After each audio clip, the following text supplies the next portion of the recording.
Matthew 25, verse 14. Jesus says, "For it is as if a man going on a journey summoned his slaves and entrusted his property to them. To one he gave 5 talents, to another 2, to another 1, to each according to his ability, and then he went away. The one who had received the 5 talents went off at once and traded with them, and made 5 more talents. In the same way, the one who had the 2 talents made 2 more talents. But the one who had received the 1 talent went off and dug a hole in the ground and hid his master's money." Big mistake, servant number 3. Big mistake. After a long time, the master of those slaves came and settled accounts with them. And then the one who had received the 5 talents came forward, bringing 5 more talents, and said, "Master, you handed over to me 5 talents. See, I have made 5 more talents." His master said to him, "Well done, good and trustworthy slave. You have been trustworthy in a few things. I will put you in charge of many things. Enter into the joy of your master." And the one who with the 2 talents came forward, saying, "Master, you handed over to me 2 talents, and see, I've made 2 more talents." His master said to him, "Well done, good and trustworthy slave. You have been trustworthy in a few things. I will put you in charge of many things. Enter into the joy of your master." Then the one who had received the 1 talent also came forward, saying, "Master, I knew that you were a harsh man, reaping where you did not sow and gathering where you did not scatter seed." This would be big mistake number 2 the third servant makes. "I was afraid and I went and hid your talent in the ground. Here, you have what is yours." But his master replied, "You wicked and lazy slave. You knew, did you, that I reap where I do not sow and gather where I do not scatter? Then you ought to have invested my money with the bankers, and on my return I would have received what was my own with interest. So take the talent from him and give it to the one with the 10 talents.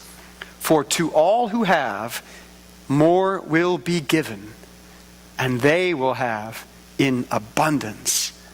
But from those who have nothing, even what they have will be taken away. And as for this worthless slave, throw him into the outer darkness, where there will be weeping and gnashing of teeth." A word of God for the people of God. Thanks be to God. The parable always gives me an idea for a business. How would this be? Outer darkness orthodontics. It would work. It would fly. You think? So apparently this season, regifting is fashionable. How many of you, be honest with me, you're in a safe place among friends. How many of you have ever given a gift away that you had received yourself? Okay, good and honest people here. We know what regifting is, and rest assured, those of us who have done so, it's not a bad thing. There actually is a National Regifting Day. Today, this year's National Regifting Day is December the 15th. There is a website, so you know it's got to be true. There is a website, nationalregiftingday.com, and they did a study. And according to their study, 60% of us believe that regifting is socially acceptable. 60%, a clear majority. A couple of reasons stand out. The top 2 reasons that people said that regifting is socially acceptable. You have any thoughts? What's the number 1 reason that regifting is okay these days? You guys heard it already. You heard it twice. You don't get to answer. Recycling, reusing. That's actually the number 2 reason. Recycling and reusing, good stewardship. We already have too much stuff. So let's not contribute to that. Let's help out that. That's number 2. What's number 1? Money. Yeah. Money. It's about money. It's in this economy, right? How many conversations have you had recently that start out, well, in this economy, right? In this economy, it makes sense to regift as a way to save money. So regifting is encouraged. And I understand there's mixed feelings. To some, this would be an incredible faux pas. And there are rules that you've got to follow.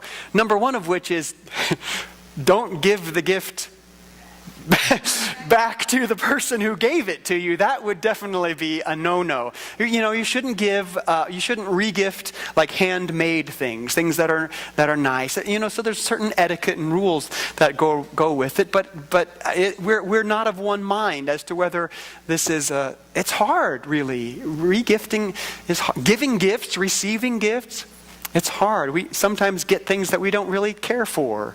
You know what I'm talking about? There's actually a website that's called uglysweaters.com.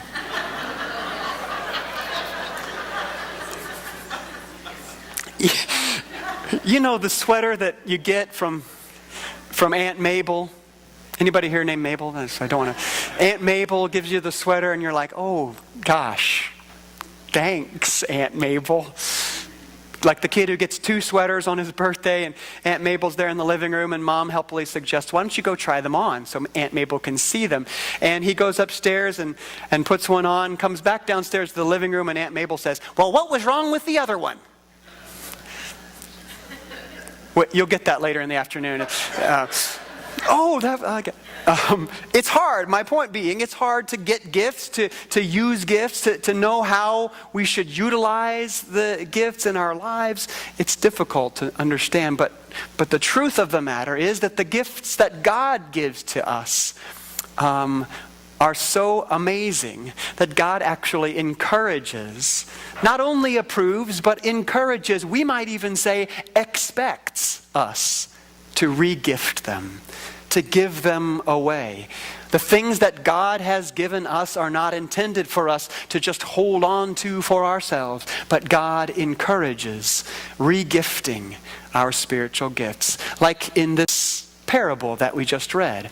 The parable of the talents is about being given a gift from God, a gift that is inconceivable in its scope.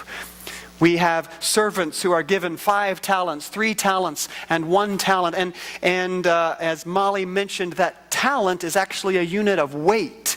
It's not a number. It's a unit of weight. You have so much money that you have to weigh it rather than count it. Estimates range anywhere from 15 to 25 years worth of pay is 1 talent. 1 talent represents 20 years' salary.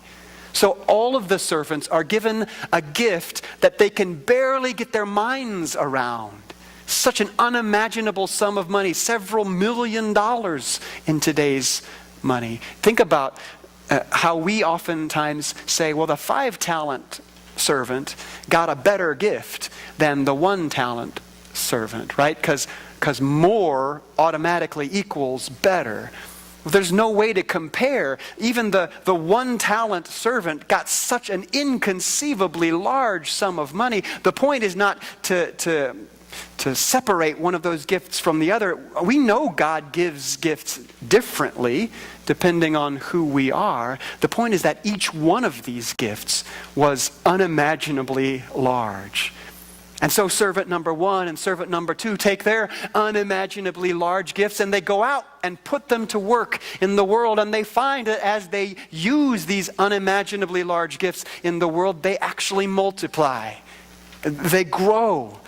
That it comes back to them, that they get a sense of reward as they utilize the gifts that have been given to them, and they double the gifts that they've received. But servant number 3, oh, poor old servant number 3. He takes that unimaginably large gift that he has received, and he goes straight out to the backyard by the fence, and he buries it in the dirt. Why in the world, having received 15, 20 years salary, would this character in Jesus' parable have taken that unimaginable gift and just hidden it away, just concealed it?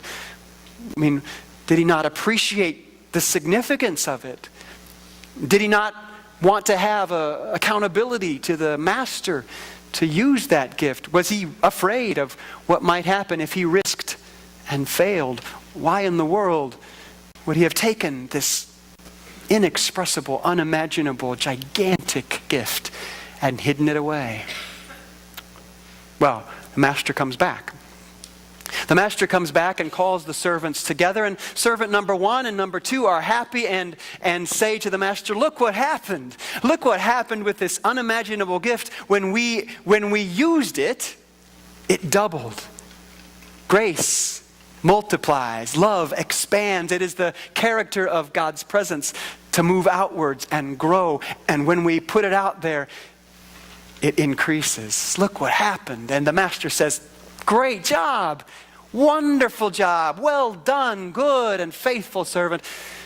And now we expect the master to say something that he doesn't say.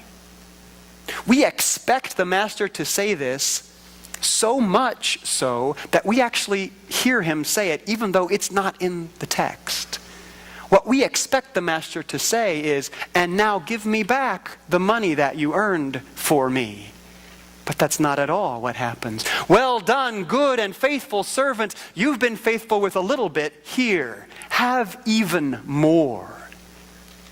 Right? Enter into the joy of your master. You've been faithful with this little bit. Little bit? Are you kidding me? It was unimaginable to begin with. And the master says, if you think that was unimaginable, you ain't seen nothing yet. Have even more. And they rejoice with the master. Now, servant number 3 comes forward. And the first thing he says, before he gets anything else out, the first thing he says is, you're not a very good master. Now, in case you're curious, this is not a good way to start a conversation with your boss. After you say to your boss, you know what, you're not a very good boss, what's the next thing that will be said? Thank you for your service to this company, and you'll see your severance pay in the mail. It's not a good thing, and yet here he comes up and says, you're a harsh man. You reap where you do not sow. In other words, you get the rewards of other people's work. You're a hard and harsh master. So I hid it. I hid it away. And I saved it, so here it is back again. You notice that third servant is the only one who offers the money back to the master? As if to say, I don't want to have anything more to do with you.